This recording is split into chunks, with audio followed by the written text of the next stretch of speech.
Angry protests rocked Charlotte, North Carolina overnight after a police officer killed an African-American man. Demonstrators damaged police cars, blocked a major highway, and threw rocks and bottles at police. Officers fired tear gas at the protesters. The trouble began at the scene of yesterday's shooting. David Begnaud is in Charlotte, where police and the dead man's family are telling two very different stories. David, good morning.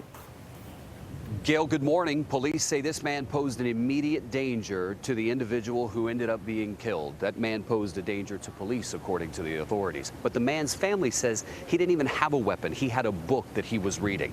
Very quickly after the shooting, tensions rose. Protesters showed up. It was peaceful initially. Then agitators arrived. Officers were hurt. Vehicles were vandalized. An interstate was stormed. And here at this Walmart, there was a group of protesters that smashed through that door right there. There's shattered glass inside. They stole electronics.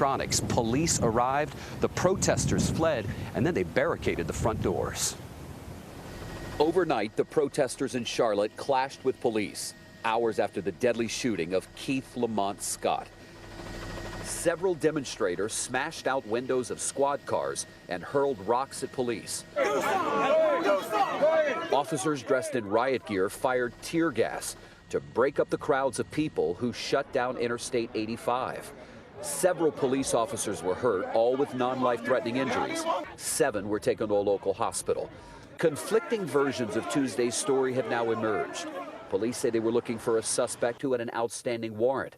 The 43-year-old Scott was not the man they were looking for, but police say he got out of his vehicle with a weapon, then got back in, then exited again with the weapon. As they engage him, he is armed with a handgun that we found on scene as well.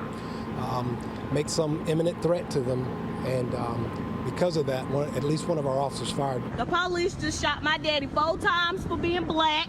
A woman claiming to be Scott's daughter streamed the aftermath of the shooting live on Facebook. They tased him first and then shot him. The video's already been viewed more than 500,000 times, and it shows the frustration building from members of the community looking for answers. A life had been lost today. A life was taken, and y'all want to block everybody out? Scott's sister claims he was unarmed and was reading a book while waiting for his son to get off the school bus when police approached him. They jumped out their truck. They said, hands up. He got a gun. He got a gun. Pow, pow, pow, pow. That's it.